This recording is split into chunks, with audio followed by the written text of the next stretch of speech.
حضرت علی فرماتے ہیں مجھے قسم ہے اس رب کی جس نے گٹھلی کو پھاڑا اور دانے کو چیرا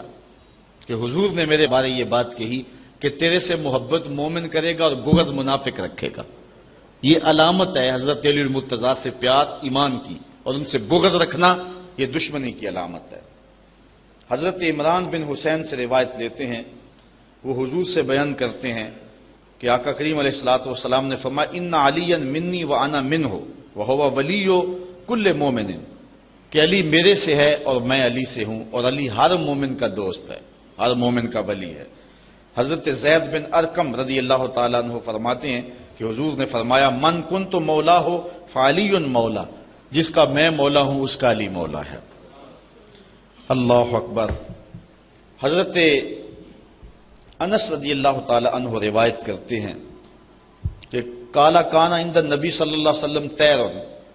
ایک دن حضور کے پاس کوئی بھنا ہوا پرندہ آیا، فقال اللہم آتنی بأحب خلقک الیک یاکل معی ھذا الطیر، یا اللہ کوئی ایسا بندہ بھیج دے جس سے تو سب سے زیادہ پیار کرتا ہے تاکہ یہ جو پرندہ میں اس کے ساتھ بیٹھ کے کھاؤں۔ کہتے ہیں فجاءہ علی فاکل معہ، تو حضرت علی تشریف لے آئے تو حضور نے ان کے ساتھ بیٹھ کر کے وہ پرندہ تناول فرمایا۔ اور حضرت ام عطیہ روایت کرتی ہیں کہ حضور نے ایک لشکر روانہ کیا جس لشکر میں حضرت علی رضی اللہ تعالیٰ عنہ تھے۔ قالت فسمیت رسول اللہ، حضرت ام عطیہ کہتی ہیں یہ میں نے خود حضور سے سنا کہ آقا کریم علیہ الصلوۃ والسلام وہو رافع یدیہ، حضور ہاتھ اٹھا کے دعا کر رہے تھے، کیا؟ سنو ذرا لفظ، اللہم لا تمتنی حتی ترینی علیٰ، اے اللہ جب تک علی نہیں آ جاتا میں اس کو دیکھ نہیں لیتا، مجھے موت نہ عطا فرمانا۔ اللہ اکبر۔ یہ حضرت علی المرتضیٰ رضی اللہ تعالیٰ عنہ کے لیے حضور علیہ السلام کے پیار کی دل آویز کہانی ہے۔ اور حضرت ام سلمہ رضی اللہ تعالیٰ عنہ حضور نبی رحمت سے روایت کرتی ہیں،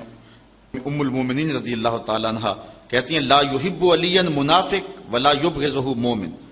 کہ علی سے منافق محبت نہیں کر سکتا اور مومن بغض نہیں رکھ سکتا، یہ پکی علامت ہے۔ بلکہ اس عنوان کے ساتھ ایک قول فیصل آپ کے سامنے رکھوں، بات آگے بڑھ رہی ہے۔ حضرت برا بن عازب رضی اللہ تعالیٰ عنہ سے روایت لیتے ہیں، اور زید بن ارقم رضی اللہ تعالیٰ عنہ جو ہیں وہ یہ روایت کرتے ہیں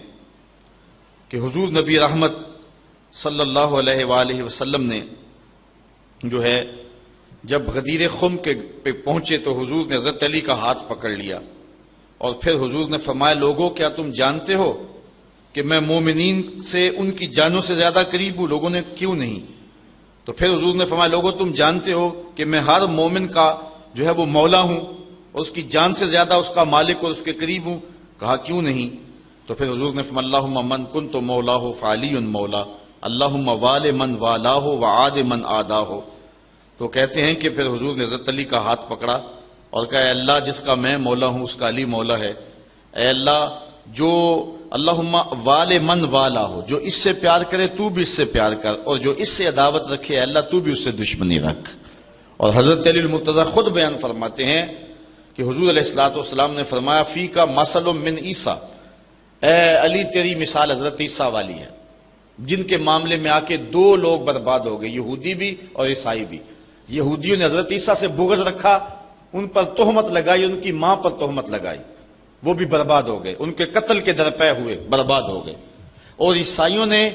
حضرت عیسیٰ سے اتنا پیار کیا کہ انہیں اللہ کا بیٹا کہہ دیا، تو وہ بھی برباد ہو گئے۔ فرمایا اے علی تیری وجہ سے بھی لوگ برباد ہوں گے۔ حضرت علی المرتضیٰ فرماتے ہیں یہلک فی رجلان محب مفرط و مبغض، حضور نے فرمایا تیرے معاملے میں بھی آ کے دو گروہ برباد ہوں گے، ایک محبت کر کے برباد ہوں گے، ایک بغض رکھ کے برباد ہوں گے۔ ترازو ہے جس پر میں اور آپ اپنے آپ کو تول سکتے ہیں۔ اگر حضرت علی المرتضیٰ کا نام آئے، طبیعت میں گھٹن پیدا ہو، تو سمجھ لو اندر نفاق پل رہا ہے۔ اور حضرت علی المرتضیٰ کے ساتھ ایسا پیار کہ علی کے یاروں کا نام بھی گوارا نہ ہو، تو پھر بھی سمجھو بربادی آ گئی ہے۔ اس لیے ترازو کے دونوں پلڑے پورے رکھیں، حضرت علی سے بھی پیار کریں، اور حضرت علی جن کو اپنا امام اور مقتدا مانتے تھے اور جن کے ہاتھوں پہ بیعت کرتے رہے تھے، ان کو بھی اپنا مقتدا اور امام مانیں۔ اور اللہ تعالیٰ جل شانہ نے یہ ہمیں سعادت نصیب فرمائی ہے اور یہ عزت عطا فرمائی ہے۔ حضور علیہ السلام نے ارشاد فرمایا، روایت ہے حضرت انس رضی اللہ تعالی عنہ سے، حضور نے فرمایا ارحم امتی بے امتی ابو بکر، میری امت میں میری امت پر سب سے زیادہ نرم دل ابو بکر ہے، واشدہم فی امر اللہ عمر، اور اللہ کے معاملات میں اس کے امور میں سخت ترین شخص جو ہے اس کا نام عمر ہے، واصدقہم حیاء عثمان، اور جو حیا میں جو ہے وہ سب سے آگے ہے وہ عثمان ہے، اور ایک روایت میں وَأَقْزَاهُمْ عَلِيٌّ، اور لوگوں میں سب سے زیادہ جو فیصلہ کرنے والا ہے، جو سب سے بڑا قاضی ہے وہ علی ہے۔ اور پھر حضور نے فرمایا وَأَفْرَدُهُمْ زید بن ثابت رضی اللہ تعالی عنہ، اور علم فرائض کا سب سے زیادہ جاننے والا زید بن ثابت ہے، وَأَقْرَأُهُمْ أُبَيْ بن قعب، اور سب سے بڑا قاری میری امت میں ابی بن قعب ہے، وَعَالَمُهُمْ بِالْحَلَالِ وَالْحَرَامِ معاذ بن جبل، اور حلال و حرام کو سب سے زیادہ جاننے والا معاذ بن جبل ہے، وَلِكُلِّ أُمَّةٍ أَمِينٌ، اور ہر امت کا کوئی امین ہے، وَأَمِينُ هَذِهِ الْأُمَّةِ ابو عبیدہ بن الجراح، اور اس امت کا امین ابو عبیدہ بن جراح ہے رضی اللہ تعالی عنہ۔ حضور علیہ السلام کے سارے صحابی مختلف پھول ہیں۔ آج لوگوں کے اندر جو ہے وہ ایک عجیب صورتحال بن گئی ہے۔ حضرت صاحبزادہ صاحب رحمۃ اللہ تعالی علیہ سے کسی نے پوچھا حضرت ایک مسئلہ تو بتائیں کہ حضرت عائشہ افضل ہیں یا حضرت فاطمہ افضل ہیں؟ پوچھنے والے کی نیت تو کچھ اور تھی کہ صاحبزادہ صاحب کو پھنسائیں گے، تو جن لوگوں کو اللہ نے بصیرت دی ہوئی ہوتی ہے بات کرنے کا ڈھنگ بھی دیا ہوتا ہے، اللہ اکبر، تو حضرت سیدہ فاطمہ افضل ہیں اور یا حضرت سیدہ عائشہ افضل ہیں؟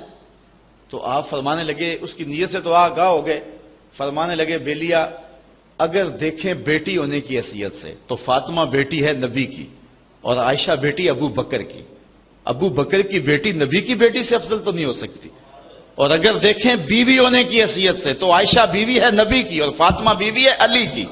علی کی بیوی نبی کی بیوی سے افضل تو نہیں ہو سکتی ہے، اور اس کا منہ بند ہو گیا۔ تو اس طرح سے آپ نے جو ہے وہ گفتگو فرمائی۔ تو کسی کو کوئی، حضور نے یہ سارے صحابہ کی شان بیان فرمائی، کوئی اس شان کا مالک تھا، کوئی اس شان کا مالک ہے، کسی کو ہیبت الامہ کہا، کسی کو امین و حاضر الامہ کہا، کسی کو کہا کہ میرے ماں باپ اس پہ قربان ہو، حضرت سعد کے لیے کہا ارم یا سعد فدا کا امی واپی، سارا زمانہ حضور کو کہتا ہے کہ حضور میرے ماں باپ آپ پہ قربان، لیکن حضرت سعد کے کمان کے چلے میں تیر چڑھایا، کہا ارم یا سعد فدا کا امی واپی، سعد تیر پھینکو تیرے اوپر محمد کے ماں باپ قربان، وہ بھی اعزاز دیا نا، وہ بھی عزت دی۔ تو کوئی حضور کا رازدان ہے، کوئی حضور کا خادم ہے، کوئی صاحب النال ہے، حضور اسلام کے نالین اٹھاتا ہے۔ بلال کا مرتبہ رضی اللہ تعالیٰ عنہ کا اپنا ہے، شاہ کی نماز کھڑی ہوئی، حضور نے نماز شاہ پڑھائی، نماز شاہ پڑھا کر کے حضور جلدی جلدی اپنے جو ہے وہ کاشان انور کی طرف چل پڑے۔ تو جب حضور چل پڑے تو میں حضور علیہ الصلوۃ والسلام کے پیچھے چلا، چونکہ میری غرض تھی، میں ماں سے وعدہ کر کے آیا تھا کہ حضور سے آپ کے لیے اور اپنے لیے مغفرت کی دعا کرواؤں گا حضور سے۔ تو ماں نے پوچھنا تھا بیٹے حضور سے دعا کروائیے، تو میں کیا جواب دوں گا؟ تو میری خواہش تھی کہ میں حضور سے ملوں، حضور سے عرض کروں حضور میرے لیے اور میری ماں کے لیے مغفرت کی دعا کر دیجئے۔ میں حضور کے پیچھے چلا، فسامع صوتی، تو میرے پاؤں سے آواز پیدا ہوئی، تو آقا کریم نے سنا، فقالا من ھذا حذیفہ، تو حضور نے فرمایا کون ہے؟ حذیفہ ہے، رخ بھی نہیں موڑا، ویسے کہا کون ہے، اور ساتھ ہی کہہ دیا حذیفہ ہے۔ کل تو میں نے کہا کہ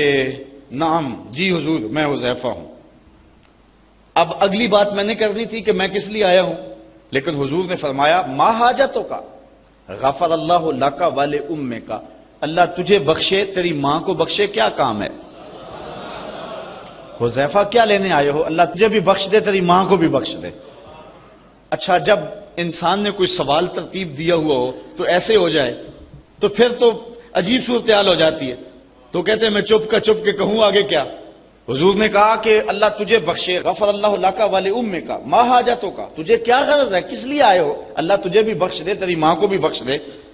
تو میں اب خاموش، تو پھر حضور نے خود ہی فرمایا ان ھذا ملک لم ينزل الارض قط قبل هذه الليله استاذن ربه ان يسلم علی ويبشرني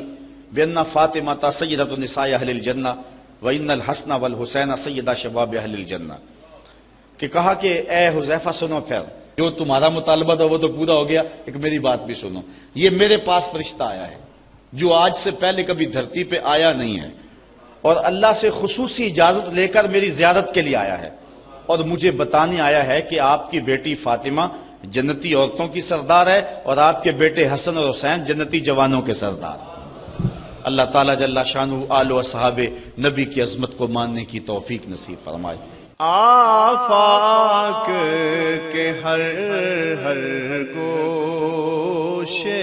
میں قرآن سنا کر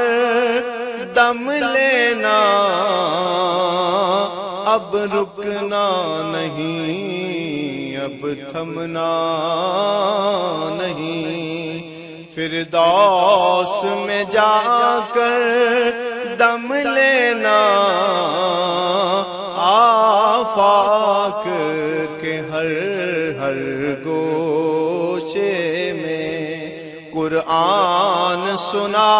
کر دم لینا، اب رکنا نہیں، اب تھمنا